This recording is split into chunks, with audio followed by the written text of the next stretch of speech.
Automne 1918. La guerre ne se passe pas bien pour les puissances principales. L'armée allemande avait effectué une retraite tout au long du front. L'Autriche combattait seule au cœur de la Serbie. Leur allié, la Bulgarie, avait abandonné. Les dirigeants politiques faisaient des projets de négociation pour l'après-guerre. Mais beaucoup de choses n'avaient pas encore été décidées.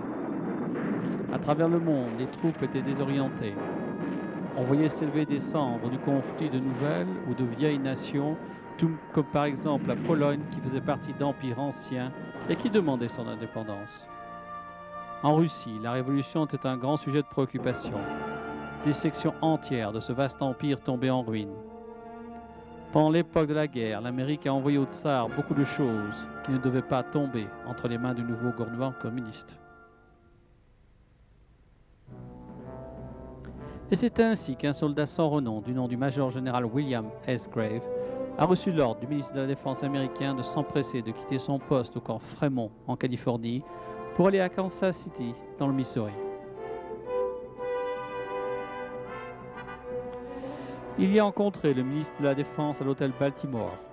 Il a ainsi reçu des instructions qui engendreraient une des aventures militaires les plus intéressantes du XXe siècle.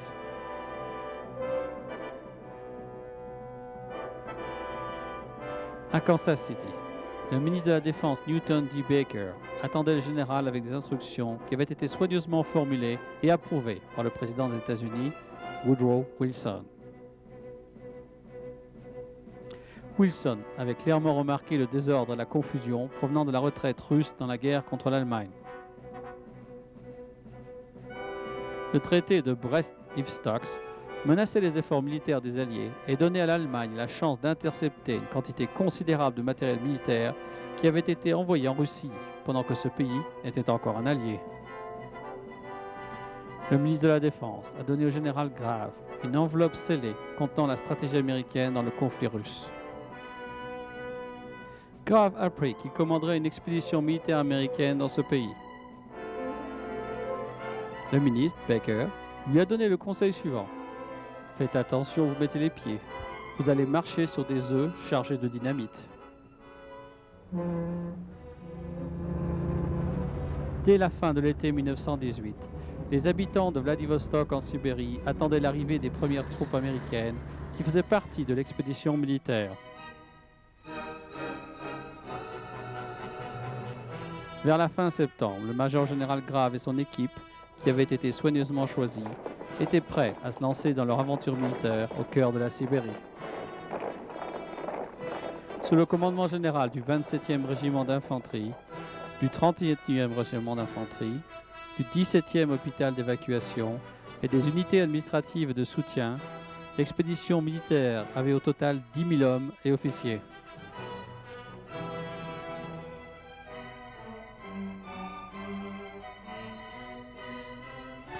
L'expédition restera en Sibérie d'août 1918 jusqu'en avril 1920.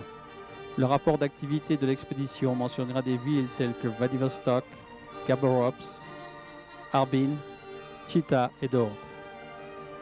Il s'agissait donc de l'expédition militaire américaine de Sibérie.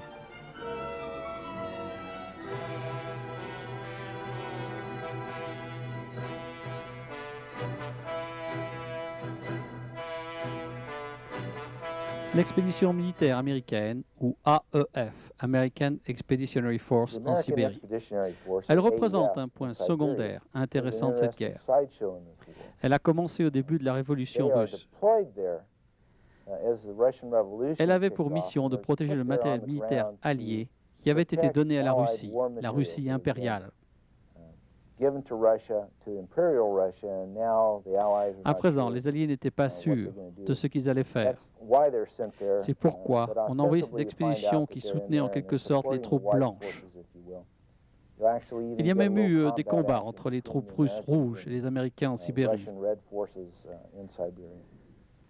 Les troupes de l'expédition protégeaient le matériel militaire jusqu'à ce qu'elles puissent se retirer sans affecter la guerre civile en cours. Elle aidait aussi à évacuer certaines parties de la communauté russe ou d'autres communautés que nous essayions de protéger et que nous aidions à embarquer quand cela devenait possible.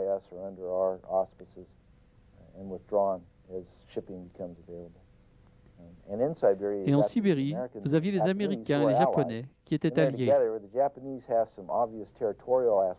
Les Japonais avaient des aspirations territoriales évidentes que les Russes n'appréciaient pas. La présence américaine n'était que temporaire. D'autre part, le président des États-Unis avait promis d'aider les Tchèques à établir leur pays.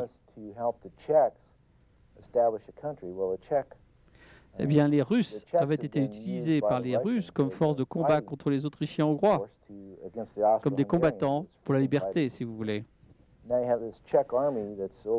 On avait donc alors cette armée tchèque qui se trouvait dans la partie occidentale de la Russie, et les Russes essayaient de les désarmer. Les Allemands essayaient de les désarmer. L'armée tchèque se frayait un passage à travers la Russie pour atteindre la Sibérie et être évacuée par les Américains. Cela était dû au fait que nous avions promis de les aider à avoir un pays.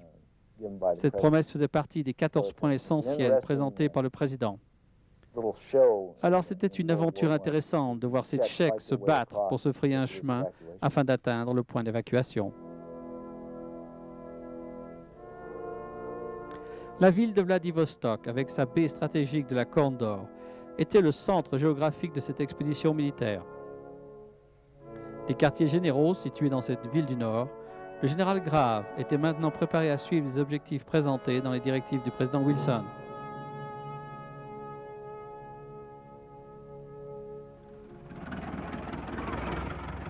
Le premier objectif consistait à assister autant que possible les troupes tchécoslovaques qui s'étaient retrouvées isolées en Russie après la capitulation de leur pays en face de l'Allemagne. Les unités militaires tchèques étaient en route vers Vladivostok. L'étape suivante consistait à permettre aux Tchèques de quitter la Russie et de retourner dans leur pays, ou si cela était possible, de les engager dans un front oriental reconstitué qui s'était écroulé. L'armée tchécoslovaque s'était distinguée dans le combat entre les Allemands. La sécurité de ces troupes, remarquable, était essentielle aux yeux des Alliés.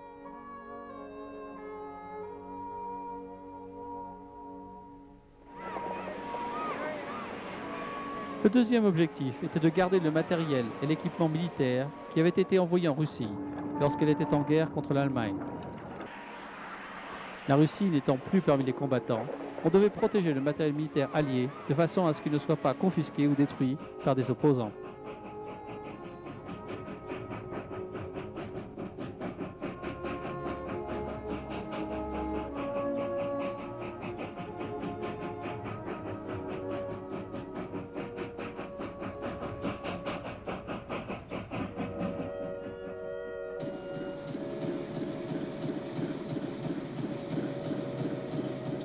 Le troisième objectif, compris dans les directives du président à l'intention du général Grave, consistait à apporter une aide humanitaire aux Russes.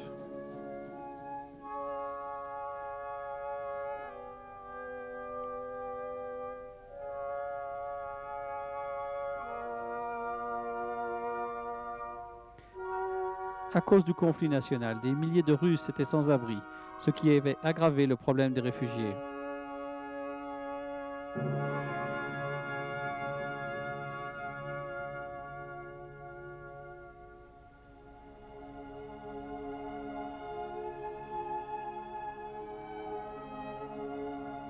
La famine et la maladie étaient choses communes.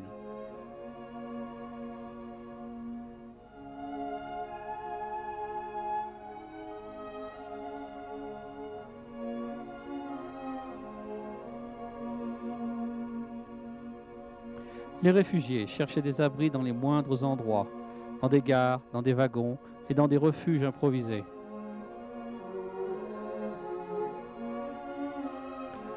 La Croix-Rouge américaine a coordonné ses efforts avec l'expédition militaire américaine pour assister les sans-abri, les affamés et les malades.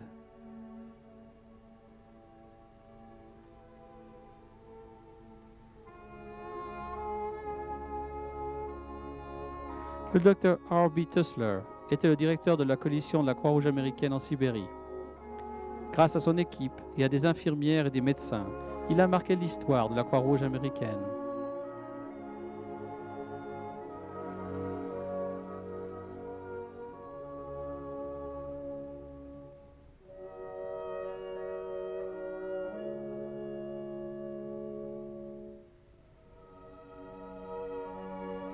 Au-delà de ces objectifs spécifiques, le général Grave et ses hommes devaient éviter de s'engager dans les affaires internes de la Russie.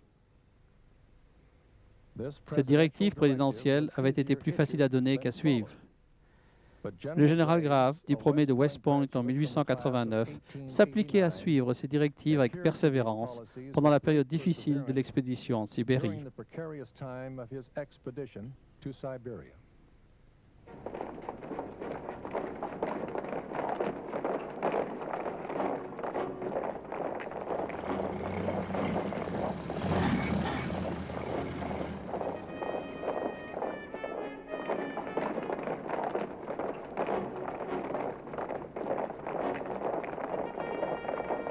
Pour les soldats américains de cette expédition militaire, le défi représenté par l'accomplissement de ces objectifs était une tâche monumentale.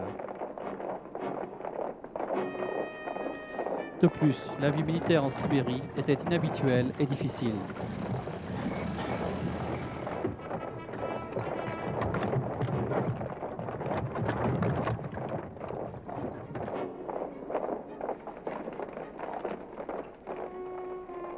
Le 27e régiment d'infanterie, sous le commandement du colonel Henry B. Stier, avait quitté les Philippines pour rejoindre Vladivostok. 2 de ces compagnies s'occupaient de la sécurité ferroviaire entre Vladivostok et les villes des alentours, pendant que le reste du régiment avait établi leur camp à Vladivostok. Le 31e régiment d'infanterie avait aussi quitté les Philippines. Ils sont arrivés à Vladivostok vers la mi-août 1918 sous le commandement du colonel Frederick H. Sargent. Ils ont préparé des opérations dans toute la région.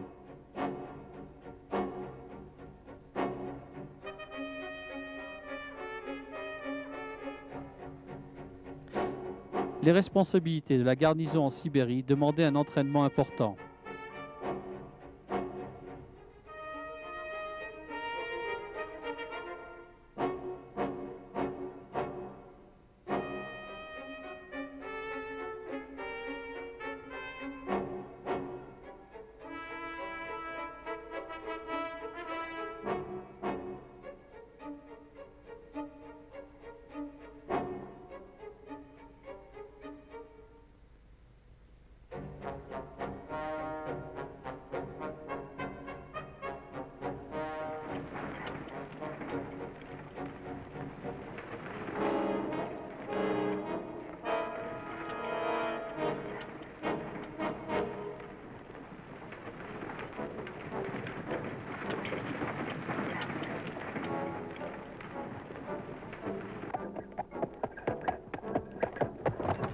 Le paysage sibérien est devenu un terrain d'entraînement pour la marche, les essais et les tirs des unités militaires, non seulement américaines, mais aussi japonaises, chinoises, anglaises, canadiennes, françaises et italiennes.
L'expédition militaire américaine faisait partie d'une présentation militaire jointe.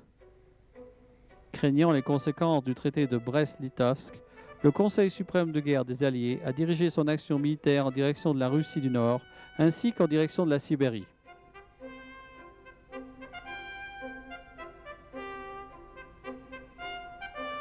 Pour cette opération plus tardive, le Japon avait accepté la proposition des États-Unis et devait rejoindre cette expédition multinationale. Le général